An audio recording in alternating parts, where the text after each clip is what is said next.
Morning, everybody. Today is the 25th day of the month of Av. The month of Tammuz, and is this 12th day of the month of July. And welcome to the Art of Giving. We are currently on page 51 and 50.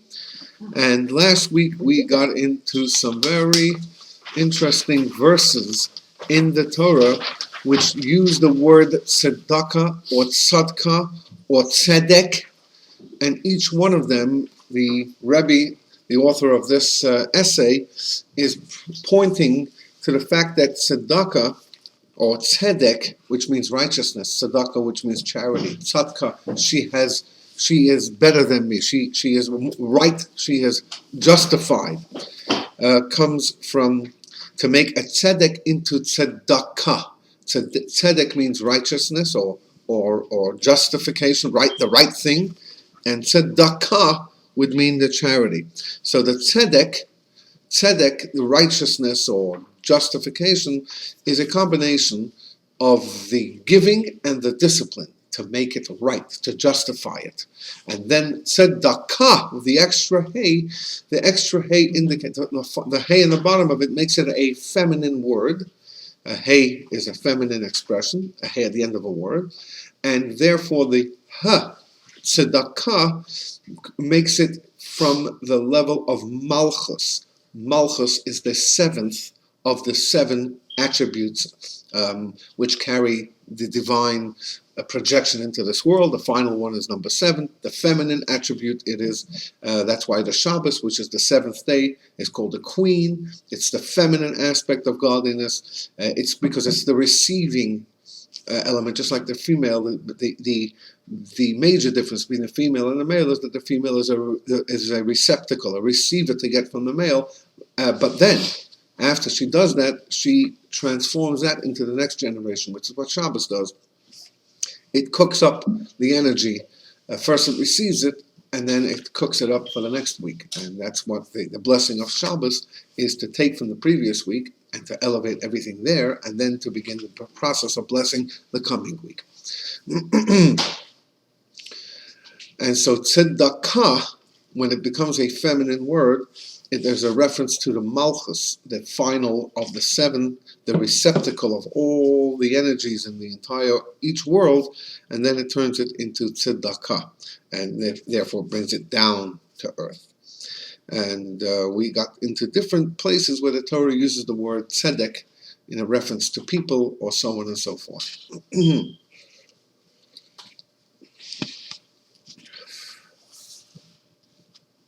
We are now 2 from the bottom of the page 50, 2 paragraphs from the bottom of the page 50. This is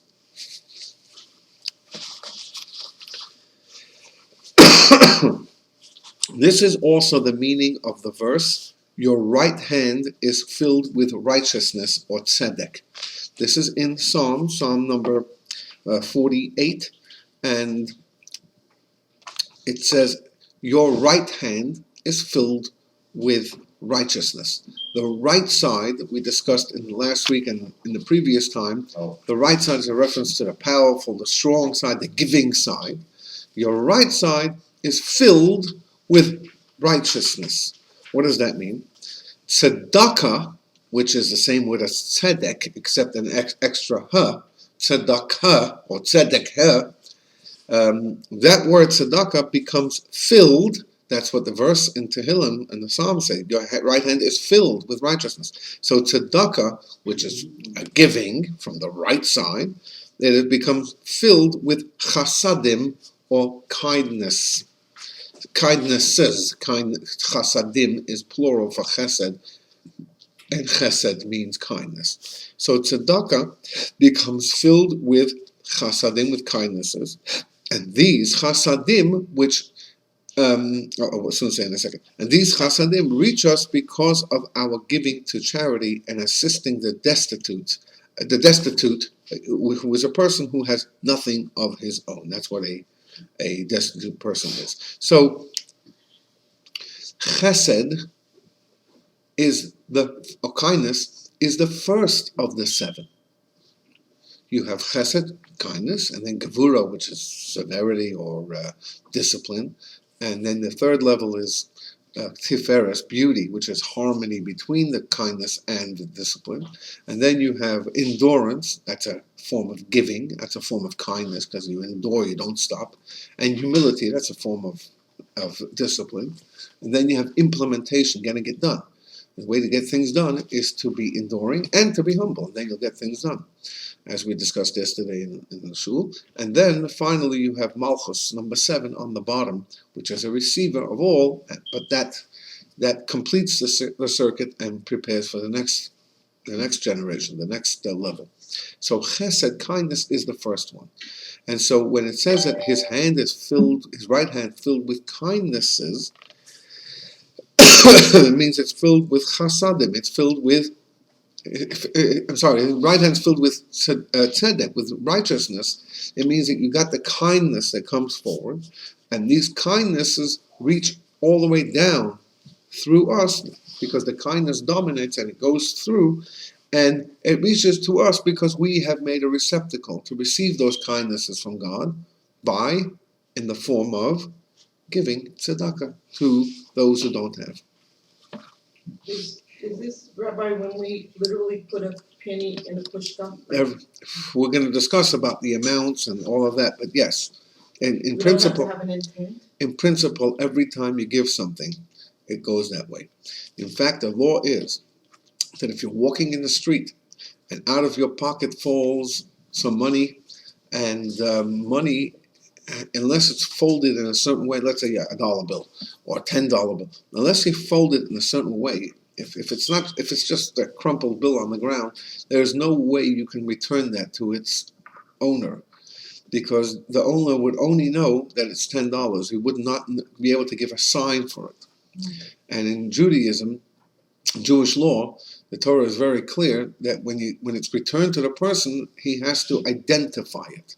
So if you have this thing over here, this container, this coffee mug or something, and you can say, well, it had a blue thing on top, it said fit, and it had a thing, and it had a little nick on the side, on the right-hand side. All right, and you've identified it.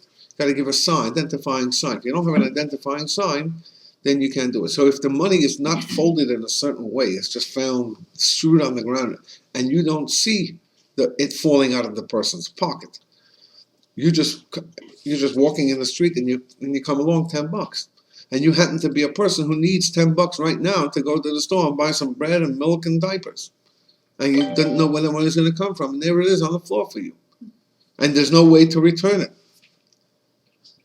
So you take it and you bought your thing, and you have now gained another 3 or 4 days until your paycheck comes, and now somebody has taken care of you. The person who lost it had no idea. In fact, he may be upset. He may be disappointed. He may be angry with himself. How did I manage to lose that? The person, though, who has lost that money, if it falls into the hands of a person who really needs it, that person has fulfilled the mitzvah of tzedakah without knowing it, according to the law. It's as a wealthy man once came to the first Rebbe of Rabbi Shneur Zalman, the first Rebbe of Lubavitch, of Chabad. And he said to him, look, I give a lot of charity, and when I give it, I just feel I'm boastful. I just feel full of ego. Every time I give this, I just feel like, I've just done so much. So what should I do? So the Rebbe said to him, it's not about how you feel, it's about how the recipient feels.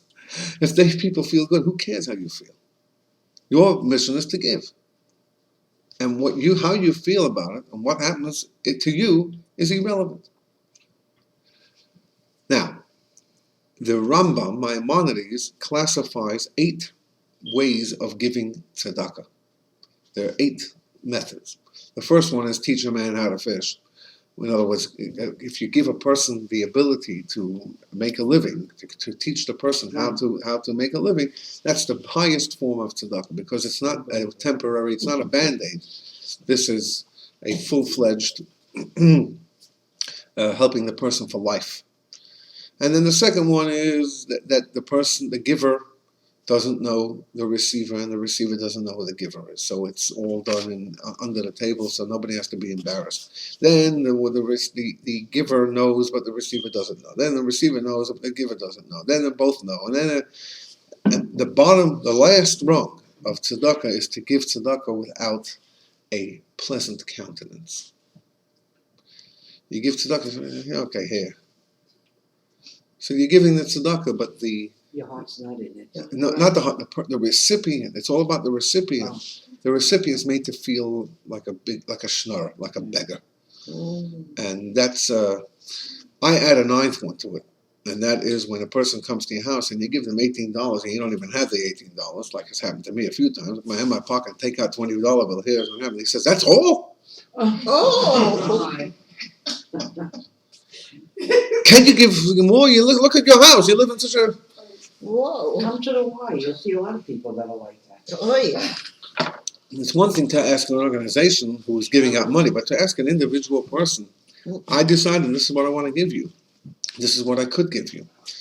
And to those people, I would say, yeah, well, to those people, my first response would be, that's what I have right now. The second response would be, look, I don't mind taking it back. And Not enough. one person actually gave me back that money. Oh, gosh. Jeez. And I said, thank you. Yeah. That's all I said. You're giving me tzedakah. Appreciate it. Took it back. And I wasn't, I didn't feel bad at all. So maybe They didn't need. apparently not. You're right. Apparently he didn't want to waste his time with me. That's true. One guy came to my house. I said, I give you what I have in my pocket. It's $5. He says, can you give more? I said, if I could, I would. Mhm. So he said, I said, go buy a soda. You're going to be thirsty on your way. Buy a drink. Buy some food. $5 can do something. Here's my opportunity. The people who give it back to you are the people who feel that they're doing you a favor, and there is something in that as well, I guess. Anyway. But for example, Friday I was driving one of these really hot days. Friday it was 96 degrees, and there was a kid standing on the side of the highway, and I don't normally do that, but I was stopped at one of these stop signs just at the end of the downtown Atlanta. So, the one car per green, and Right. it was tediously waiting to get back onto the highway. It was late in the day, and it was really hot out there. This guy was sweating, and he had a sign, hungry, whatever it was. And I took out $1 bill, which I had in my pocket. I opened up the window. He came to the window, and I just gave him a big smile. I said, "Here." And his face just broke out in a smile. What didn't cost me anything? Why? Part of the mitzvah is to make the person also. I give him $1 for crying out. What are you going to do with $1? But if 100 people give him $1, he'll have it. And on a hot day, so you very rarely find panhandlers on a day like that. It's such a hot day. It's beneath them. That's about the word. But this guy must have been needy for his drugs or his cigarettes, or hopefully for something to eat, maybe. I don't know. So I gave it to him, but I also gave him the smile. And that's a very important thing. In New York, you have these people that will just accost you wherever you go, in these Jewish neighborhoods. Mm-hmm. And I usually I take a $20 bill and I change it into singles, and I walk along the street, and if anybody puts out their hand, I give them. But I smile and say, what is your name? Yisrael. I said, Yisrael is a great name, or David, or whatever. I always speak to them, look them in the eye, and just give them a 10-second exchange. Let them walk away with a smile as well. And some people like to share with you a word of Torah, and then some people like to share with you their life story, their sob story. Another $1 for Shabbos, come on. And so on. Anyway, you don't know what you do when you give a person even $1 or $5 or $10 or whatever it is. You give $1 in Israel, for them that's 4 shekel or 3.5 shekel, not just 1 shekel. I take with me usually 50 single dollar bills, a lot of them, probably even more than them. And I don't worry about, what are they doing with their money and how many other people are giving them. You give them $1. It's $1. I don't have that opportunity to give like to the poor, to the ones who are begging, to the beggars. They don't have them here. So I do. I take the money and I do, and I see on their faces sometimes. You lift them up. That in and of itself is also part of the mitzvah. And you're just giving $1. So.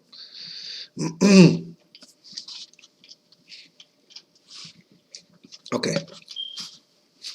So when a person gives, a person evokes, a person inspires or arouses this giving from God, this chesed, this kindness from God.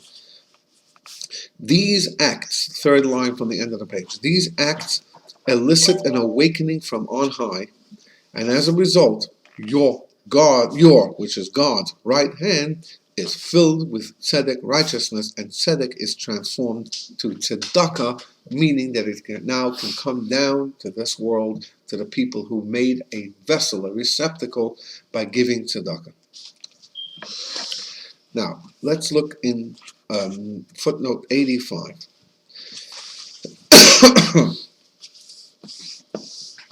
I don't know what Isaiah 54 means here, but summary of second concept. The you see it? Mm-hmm. On the Oh, got it. summary of the second concept. The transformation of tzedek, malchut, as it exists in its initial form, which is tzedek, the initial form is righteousness, and that refers to malchut, the seventh or the lowest level, and as it exists in its initial form, and then to transform it to tzedakah, or malchut as it is, filled with the 5 supernal kindnesses, comes about through charitable acts. What he just said over here was what we discussed last week. I'll go through it again. You have 7 attributes. The bottom one receives. The first 6 are elements like filters that they pass, that the divine energy passes through them. Now, the top one is kindness. That's on the right side. We discussed that. The right is superior.